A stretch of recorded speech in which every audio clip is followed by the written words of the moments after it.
Bem-vindos a todos à aula do Enem, vestibulares. Vamos lá, aula 10.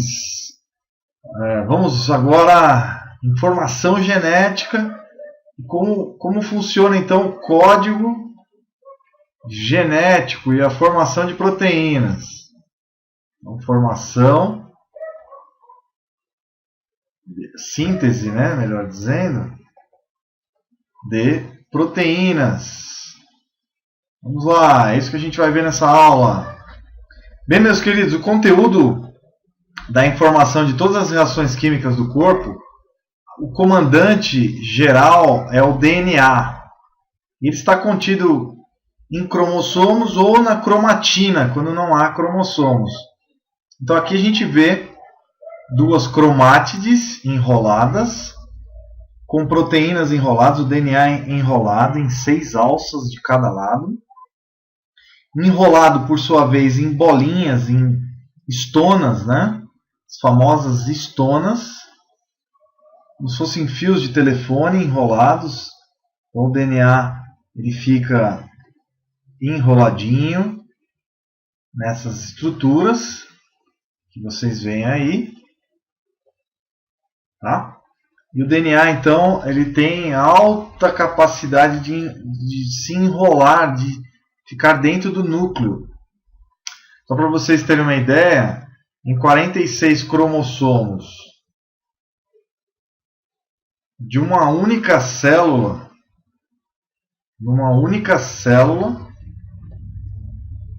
pode ter 1,8 metros de DNA. Uau, professor! Como que isso é possível? Porque o DNA ele tem uma área superficial mínima e ele consegue então se enrolar, ele é muito fino. Então ele diminui a área superficial espetacularmente, por ser fininho e ter essa capacidade.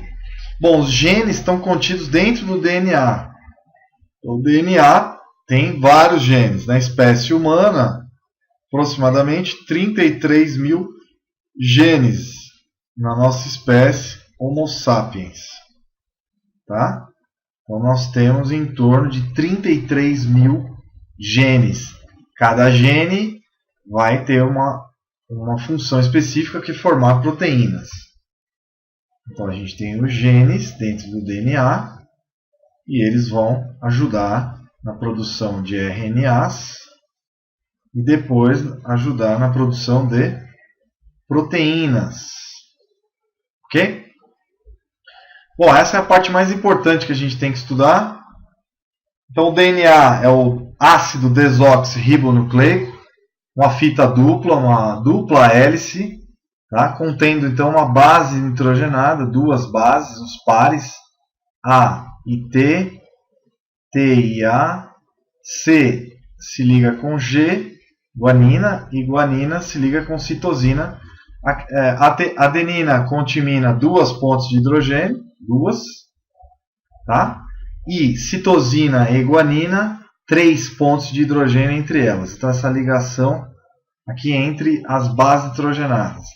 E são as bases do DNA, a gente já viu isso na outra aula, que vão formar então a sequência de DNA. Na espécie humana são 3,3 bilhões de bases nitrogenadas.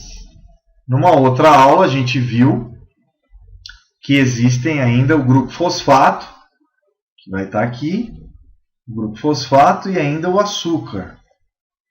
Nesse corrimão, vamos dizer, né? O açúcar nessa situação. Aqui um RNA antes dele se formar ainda, né? Aqui uma fotinho.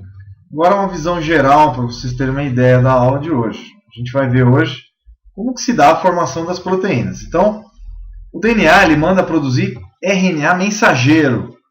Então vai sair aqui das células um RNA mensageiro, que é o famoso RNA-M, tá?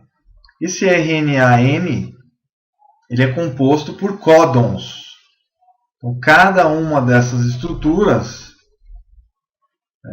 é um códon. Tá? A gente vai ter então uma trinca famosa trinca de bases. Ok? Bom, cada 3 bases eu vou ter a formação de um códon. Isso no RNA mensageiro. Nós temos um outro RNA que será lançado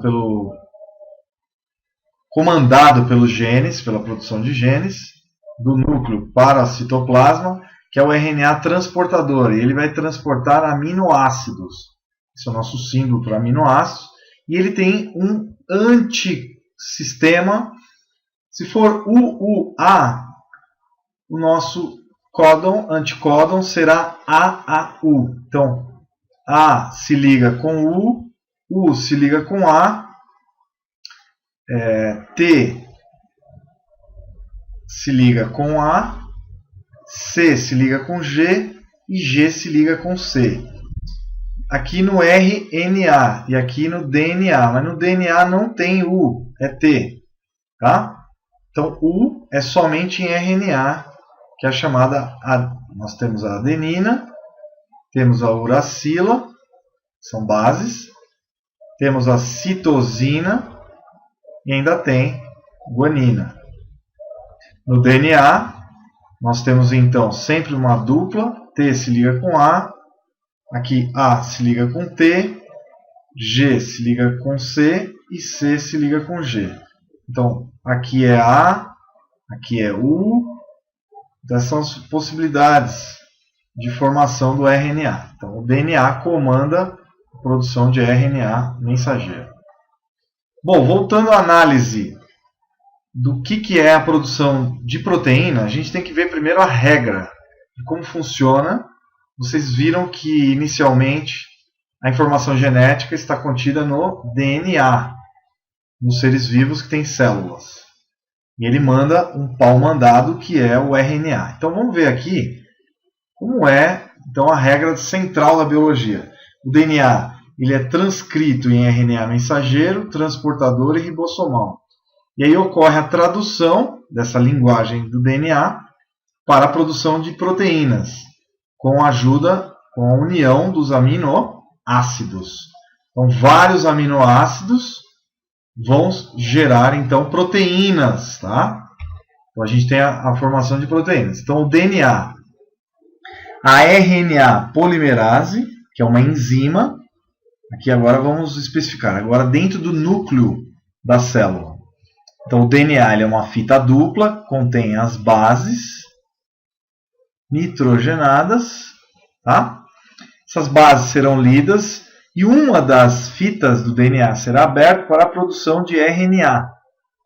Então, a RNA polimerase, que é uma enzima, ela vai produzir o RNA mensageiro, que vai sair aqui do núcleo e vai se encaminhar para o ribossomo. Ribossomo que vai ocorrer o quê? A síntese de proteínas. Aqui você tem que seguir a regra de como isso acontece. Então veja, DNA ele é transcrito, ocorre então a transcrição em RNA mensageiro.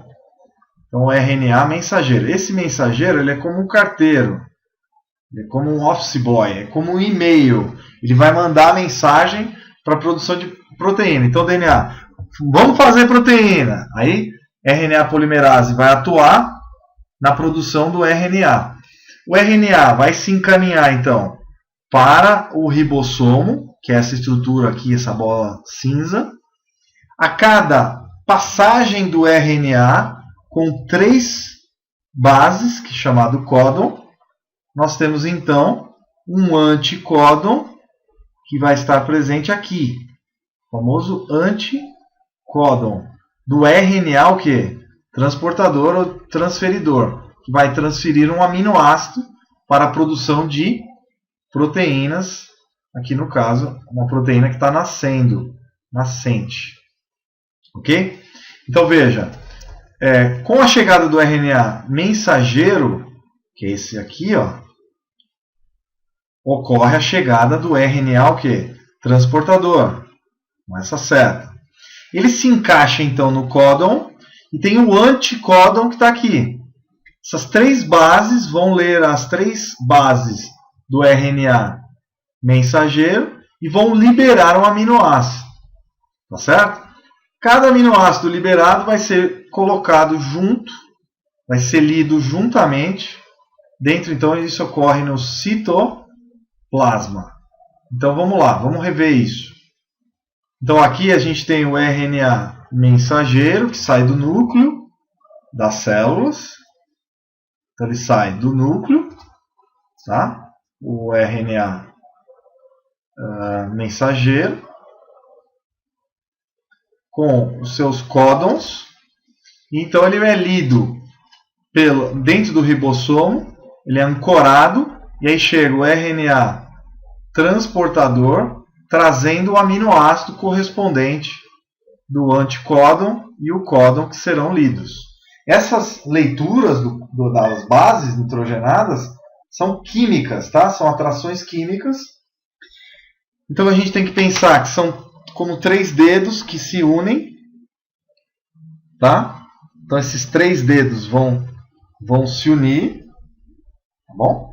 E aí vão codificar um aminoácido correspondente. O que você tem que pensar sempre é que para cada códon tem um anticódon específico do RNA mensageiro. Então vamos diminuir um pouquinho aqui para você enxergar melhor. Então veja, o RNA transportador que está dentro do citoplasma vai se unir ao RNA mensageiro, e ele transporta o aminoácido. E o ribossomo vai retirando esse aminoácido e colocando em linha, tá? A partir do primeiro para o último. Sempre com um final, com uma hidroxilazinha aqui que vai carregar então esse novo aminoácido. E aí vai ser retirada essa hidroxila e colocada no próximo aminoácido que chegar. Por exemplo, aqui vai chegar mais um. Então como é que vai ficar? Vai ficar um azul aqui. Vai chegar um outro vermelhinho. Então vai chegar aqui. E aí vai aumentando essa proteína. Aqui vai gerar então uma proteína, tá? Com essa montagem feita então dentro dos riboélamos, não, ribossomos. Então no interior dos ribossomos chegam os RNAs o quê? Mensageiros. Então lembra, nos ribossomos vai chegar o mensageiro dentro dos ribossomos. E aí vai acontecer o quê? O anticódon do transportador traz um aminoácido que vai ser liberado. Como vai sendo mostrado aqui, ó, nessa foto, nesse desenho. Então aqui a formação, aqui os aminoácidos, cada um desses representa um aminoácido. Tá? Aminoácido 6, aminoácido 7, 8, 9, 10 e assim sucessivamente. Normalmente uma proteína tem em torno de 2.000 ou mais. Depende da proteína, é muito variado. É muito variado esse número de aminoácidos. Tá? Moral da história. Uma proteína é como se fosse um colar de pérolas. Tá? Cada bolinha do colar é formada por aminoácidos. Isso ocorre então na síntese de proteína. Ok? Beleza? Bom, então um outro resumo para você copiar é o DNA, então ele é transcrito, ocorre a transcrição em RNA, transportador, mensageiro e ribossomo, que vai dar origem aos ribossomos. Dentro dos ribossomos vai ocorrer o quê? A tradução e formação, então a união dos aminoácidos e formação então das proteínas. Ok? De uma proteína ou de várias proteínas. Isso é chamado de regra central da biologia, o dogma. Então, o DNA dá origem a RNAs e dá origem a proteínas, que são formadas por aminoácidos. Beleza? Agora, lembre-se que o DNA fica no núcleo, o RNA sai do núcleo e vai para o citoplasma, dentro dos ribossomos, onde ocorre, então, a formação das proteínas. Como a gente viu aqui nesse desenho Então o transportador ele vai carregar aqui um aminoácido. Beleza? Um aminoácidozinho, tá? Importante então para você entender. Aqui uma imagem 3D desse aminoácido. E o RNA mensageiro é uma fita simples, contendo várias bases, milhares às vezes, centenas de bases, sempre lidas de 3 em 3 bases. Cada 3 bases correspondem a 3 bases do transportador, do RNA transportador. Via de regra, então, o RNA transportador tem o anticódon e o RNA mensageiro tem o códon. Então, o código e o anticódigo, tá? Beleza? No RNA, nós vamos ter A, U, C, G. Então, RNA, temos a base A, U, G e C. No DNA, temos T, A, C, G. Que se liga com A, que se liga com T, que se liga com G e que se liga com C. Tá? Então, essas são as regras que você tem que gravar. Então, relembrando, transportador traz o aminoácido. O RNA mensageiro traz a mensagem genética dos códons. Ok? E os códons e os anticódons liberam os aminoácidos dentro dos ribossomos. Dentro do ribossomo. Então, o ribossomo tem enzimas que vão ligando esses aminoácidos em ligações peptídicas, que vão formar, então, as proteínas. Ok? Proteína do cabelo, da pele, por isso que a nossa unha cresce, nosso cabelo cresce. São acúmulos de aminoácidos. E quais são os aminoácidos? E como é lido isso? Existe um código dos códons e dos anticódons. Bom, a gente não precisa gravar os dois, a gente precisa gravar os códons, principalmente do RNA, o quê? Mensageiro. Você sabe que o anticódon do RNA transportador é o inverso do RNA mensageiro. Então vamos lá, vamos dar uma olhada aqui numa tabela feita pelo MIT, nos Estados Unidos, e eu que pego aula lá, com o professor Eric Lander e a professora Sarah Thornton, que foi responsável pela produção dessa tabela do Massachusetts Institute of Technology. Fonte da tabela, então, do curso 700X do MTX, do Eric S. Lander, 2013. Bom, aqui só para vocês saberem, aqui é uma roda de códons. Então não dá para gravar, a gente precisa ter, se vocês quiserem depois imprimir, parar a foto, imprimir em casa, tentem fazer. Mas isso não é necessário para o Enem, é só a título de curiosidade. Quem vai prestar alguma prova na universidade, que também as minhas aulas servem para o pessoal universitário. Bom, o RNA ele é uma fita simples, que tem lá os códons e tem também os anticódons no RNA transportador, que é aquela cruzinha que a gente já viu, parecida uma cruz, né? Parece uma cruz, que carrega os aminoácidos para formar as proteínas do nosso corpo. Muito bem, então para cada 3 bases nitrogenadas do RNA mensageiro, a gente tem 3 bases chamadas anticódons. Então, existe uma regra que 3 tipos iniciais de códon para finalização. Então, para iniciar o sistema, existe então a metionina, que é o AUG. Então, para iniciar o sistema, é AUG. Então, começa tudo com AUG, inicia então o processo de leitura dos códons. Então, normalmente a gente vai ter um AUG aqui para iniciar então a leitura para a produção, uma transcrição e produção de uma proteína. Ok? E já a tradução. A finalização, nós temos o UAA e o UAG, as bases UGA, UGA. Então é UAA, UAG e UGA, UGA.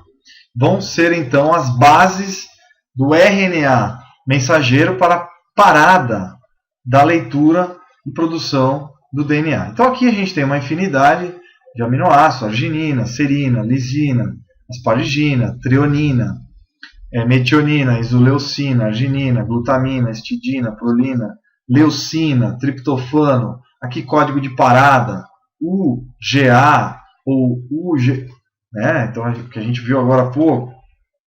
Mais uma parada aqui, ó, UAG ou UGA, né? E aí vai. Então você tem uma infinidade de possibilidades.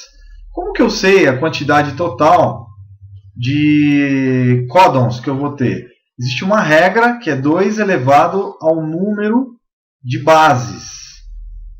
Então é 2 elevado à quarta. É ou não é, queridos? Nós temos A, G, C e U. Então são 4 bases do RNA mensageiro. Então a gente vai ter 2 vezes 2 vezes 2 vezes 2, o que vai dar 64 códons. Código genético, então, extremamente importante. Lembrando que 4 deles, 1 é para início do processo, 3 para finalização. Então, na verdade, nós temos 60 códons de leitura dos aminoácidos dentro de uma célula eucariótica, ou dos animais, ou das plantas. Beleza? Então, o que eu queria passar para vocês é que essa importante informação genética foi descoberta nos anos 50, anos 40. Começou com Avery, Chase, Watson e Crick, inventando então em 1953, descobrindo como era a formação do DNA, como era constituído o DNA. Outros autores, como Kornberg, descobriu a DNA polimerase, que é uma enzima fantástica que duplica o DNA. Depois, passados os anos, foram descobrindo outras enzimas, a RNA polimerase, que faz a transcrição, chamada RNA polimerase. Tá? E cada um, com Monod, francês, né, no Instituto Pasteur, em Paris. Então, essa história toda começou então com Meselson e os alemães que descobriram então uma substância chamada nucleína, que deu origem a todo esse estudo do DNA. Então a história do DNA começa realmente, nem começa com o Mendel. O Mendel não sabia nada do DNA. Essa história começa então com os cientistas alemães. Depois continua com estudos do Meselson e Stahl. Começa também com estudos de Chase, né? Chase e o Watson e Crick, Whittaker, vários autores, a Wilkinson, né? Wilkin, que tirava os raios-x, os primeiros raios-x. Então o suíço Michel, que era de origem alemã, ele no século XIX, então ele fez trabalhos e descobriu então a nucleína. Depois o Watson e Crick, em 1953, fazendo agora 50 anos, possivelmente vai cair na prova, Watson e Crick, descobriram como era a forma do DNA. Isso eu já mostrei em outras aulas.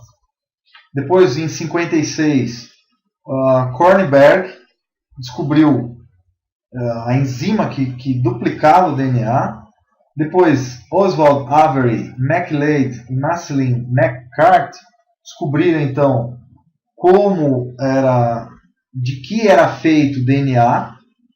Depois o austríaco Erwin Chargaff, antes até, né, em 1947, no final da Segunda Guerra Mundial, Chargaff já fazia algumas analogias de qual seria os tipos de duplas que teriam, né, entre adenina e timina e adenina. Então descobriu-se então as porcentagens de guanina e citosina e guanina. Todas elas somadas teriam que dar 100% ou igual a 1. Isso a gente vai ver em outra aula, tá? Então também tinha como predizer a quantidade de bases nitrogenadas. Isso foi fantástico. Fantástico ainda foi também a análise de Watson e Crick quanto à forma do DNA, a dupla hélice de DNA. Isso foi desvendado em 1953. Por exemplo, meu pai tinha só 3 anos de idade, eu nem era nascido, claro, né? A minha tia era pequena, então foi no meio do século XX, né? Então é muito recente, tem em torno de 60 anos, né? A descoberta agora do DNA vai fazer 60 anos. Está fazendo agora um aniversário de 60 anos. Então é bom vocês ficarem ligados, que isso pode cair na prova.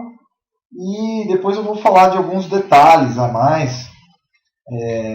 O DNA não foi só descoberto a estrutura pelo Watson e Crick, teve a Wilkin, a Rosalind, né, Wilkin, que tirou as chapas de raio-x. O raio-x foi feito por ela e ela morreu aos 38 anos por ter contato com a radiação, né? E foi pelos efeitos nocivos da radiação no próprio DNA, por incrível que pareça. E nós tivemos os pioneiros inicialmente, tá? O que eu queria mostrar para vocês então é que a regra central de formação das proteínas segue então: DNA manda produzir RNA, o RNA mensageiro leva a informação genética dentro de cada 3 trincas, então são 3 bases, a cada 3 bases o RNA transportador ele vai se ligar com o RNA mensageiro, transportando o aminoácido correspondente, isso seguindo o código genético, e cada 3 bases então vão ser liberados um aminoácido específico. Uma proteína básica, um colágeno, por exemplo, do cabelo, ele tem 2.000 a 3.000 aminoácidos. Então a gente pode inferir que cada aminoácido são 3 bases, então precisaria-se de 6.000 bases nitrogenadas para produzir uma proteína média. Tá bom? É sempre multiplicado por 3. E isso é sempre, então, muito importante. Outra coisa importante é que o mesmo gene pode produzir diversas proteínas diferentes. Isso é um processo. O RNA, na verdade, ele tem pedaços que são chamados introns e exons, né? Os introns e exons.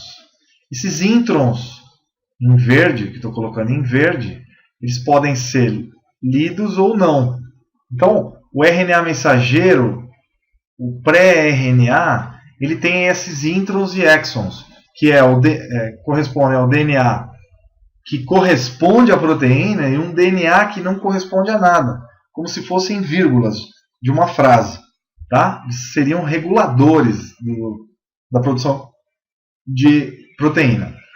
Então, dependendo dos RNAs, pode ser que nesse RNA aqui ele leia os 2 exons, exon 1 e exon 2. Mas pode ser que ele só leia um deles. E aí você tem proteínas A, B, C, D, E e assim por diante. Então você tem uma variedade muito grande num mesmo gene. Então por isso que o câncer é tão perigoso, porque o mesmo RNA mensageiro ligado a um oncogene, ele vai poder traduzir uma proteína que vai disparar o crescimento celular desordenadamente. E isso que vai poder, por exemplo, gerar o câncer ou algumas doenças genéticas, que podem ser de cunho hereditário ou podem ser acumulados ao longo de mutações genéticas que vão ocorrendo ao longo da vida. Então, as mutações genéticas podem inferir em mudanças nas proteínas, podem mudar as proteínas, podem ou não, sim ou não, dependendo do código que a gente vai falando. Se eu mudar, por exemplo, um AUC ou um GAU e um GAC, eu não tenho mudança. Se for uma mudança numa base nitrogenada, essa mutação genética ela não vai mudar a minha proteína. Mas se a base nitrogenada mudar o aminoácido correspondente a uma proteína, essa proteína ela vai mudar pode perder a função ou ganhar novas funções que podem ser benéficas ou maléficas, causando doenças ou não, ou tumores benignos ou malignos, tá? Então a origem, o DNA é a fonte básica de informação para um biólogo, para um médico, para um veterinário, para a área médica em geral, tá bom? Então para quem estiver prestando a área biológica, as áreas de biológicas, mesmo a engenharia também é muito importante o conhecimento do DNA, que o DNA, se vocês analisarem, que a gente viu nessa aula, que é extremamente complexa essa aula, mas eu tentei traduzir da forma mais simples possível, é como se fosse uma indústria, vamos dizer como exemplo, uma indústria de carros. Você tem uma montagem das peças e o carro final, um caminhão ou um carro, seria então a proteína. E o computador, vamos dizer, das máquinas seria o DNA. E as máquinas seriam os RNAs. E os aminoácidos seriam o insumo, o aço, por exemplo, para a produção do carro. Tá? Então, de uma maneira geral, pensem numa receita de bolo. O DNA é uma receita de bolo de como construir um ser vivo completo. Fantástico. E quando a gente tem todo o DNA de uma célula, a gente chama esse DNA de oma, tudo. Então é o genoma da célula. Todos os genes para a produção das proteínas correspondentes. Lembrando que o nosso corpo tem aproximadamente 250 mil proteínas diferentes. Para a pele, para os ossos, por incrível que pareça, têm proteínas. Para os músculos, pelos, cabelos, cor dos olhos, tipos de órgão, tudo. Cor da pele, cor do cabelo, tudo mais. Então, tudo tem proteínas específicas. Proteína é a biomolécula mais importante dentro das nossas células, né? Depois da água, dos sais minerais, formada por carbono, hidrogênio e oxigênio, basicamente, e nitrogênio. Então, depois a gente vai ver a composição, também muito importante, é sempre chomps, né? Carbono, hidrogênio, oxigênio, nitrogênio, fósforo e enxofre. Beleza? Bom, espero ter ajudado, principalmente quem vai prestar a prova do Enem, que a cada ano que passa o Enem vai pedindo mais detalhes sobre o DNA. Então eu dei uma caprichada nessa aula para vocês entenderem bastante. Usei material da Universidade do MIT, lá nos Estados Unidos. Usei também um desenho do livro do Leninger, mais conhecido de bioquímica, a revista Science, falando do RNA. E também como fonte o Wikipedia, né? O Wikimedia e os desenhos que eu fiz. Espero que vocês tenham gostado dessa videoaula. Um grande abraço para vocês. E lembrem-se que a partir do conhecimento do DNA, o DNA se junta com a ideia da seleção natural e forma um neodarwinismo. Então, unificou todas as áreas, causou uma unificação de todas as áreas da biologia a partir de 1953. Então, um grande abraço para vocês. Espero vocês nas próximas aulas. Grande abraço. Tchau, tchau.